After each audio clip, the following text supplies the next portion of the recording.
मुंबईतील पुनर्विकास प्रकल्पांमध्ये घराच्या प्रतीक्षेत असलेल्या सर्वसामान्यांसाठी मुंबई उच्च न्यायालयाने एक अत्यंत दिलासादायक आणि ऐतिहासिक निकाल दिला आहे. झोपडपट्टी पुनर्वसन प्राधिकरण SRA आणि म्हाडा अंतर्गत येणाऱ्या प्रकल्पांमध्ये जर विकासकांनी घरांच्या प्रतीक्षेत असलेल्या रहिवाशांचे भाडे थकवले तर प्राधिकरणाने त्या विकासकांच्या वाट्यातील विक्रीयोग्य सेल कॉम्पोनंट 10 ते 20% घरे जप्त करावीत, असे स्पष्ट आदेश न्यायालयाने दिले आहेत. न्यायमूर्ती गिरीश कुलकर्णी आणि न्यायमूर्ती आरती साठे यांच्या खंडपीठाने हा महत्त्वपूर्ण निर्णय दिला असून यामुळे घराच्या प्रतीक्षेत भाड्यासाठी वणवण करणाऱ्या हजारो कुटुंबांना मोठा आधार मिळाला आहे. न्यायालयाने ओढले ताशेरे. भाडे न देणे म्हणजे जगण्याच्या अधिकारावर गदा. सुनावणी दरम्यान न्यायालयाने अत्यंत कठोर भूमिका घेतली. पर्यायी घराचे भाडे वेळेवर न देणे हे संविधानाने दिलेल्या जगण्याच्या अधिकाराचे आणि निवाऱ्याच्या हक्काचे उल्लंघन असल्याचे न्यायालयाने नमूद केले.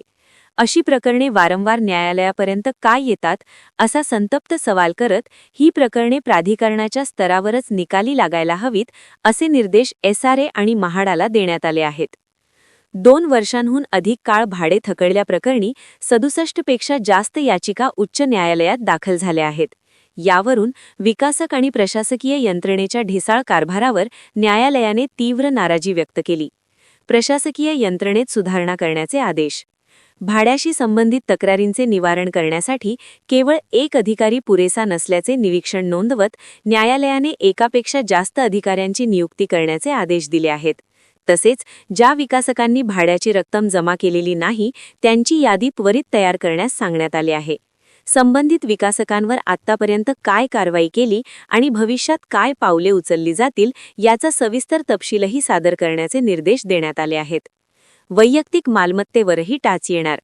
केवळ विक्रीची घरे जप्त करण्यावरच हे थांबणार नाही तर थकबाकी वसूल करण्यासाठी विकासकांच्या वैयक्तिक मालमत्तेवरही कारवाई करण्याचे अधिकार आता SRAला मिळाले आहेत. नियमातील दुरुस्तीमुळे हे शक्य झाले असून या अधिकाराचा वापर करून वसुली केली जाईल, असे प्राधिकरणाने न्यायालयात स्पष्ट केले आहे. गेल्या काही वर्षात अशा कठोर उपायांमुळे सुमारे 800 कोटी रुपयांची थकबाकी वसूल करण्यात आली आहे. अवैध ताब्यांवरही होणार कारवाई. याच आदेशात न्यायालयाने आणखी एका महत्त्वाच्या मुद्द्यावर लक्ष वेधले आहे. SRA किंवा म्हाडाच्या घरांमध्ये जे लोक बेकायदेशीरपणे राहत आहेत किंवा ज्यांनी अनधिकृतपणे ताबा मिळवला आहे त्यांच्यावर कारवाई करण्यासाठी एक विशेष कक्ष स्थापन करण्याचे निर्देश दिले आहेत. यामुळे खऱ्या लाभार्थ्यांना न्याय मिळण्यास मदत होईल. थोडक्यात सांगायचे तर न्यायालयाच्या या निर्णयामुळे आता विकासकांना मनमानी करता येणार नाही. जर भाडे रखडले तर त्यांच्या व्यवसायावर आणि मालमत्तेवर थेट गदा येणार असल्याने पुनर्विकास प्रकल्पांमधील घरांचे रखडलेले भाडे वेळेत मिळण्याची शक्यता आता निर्माण झाली आहे.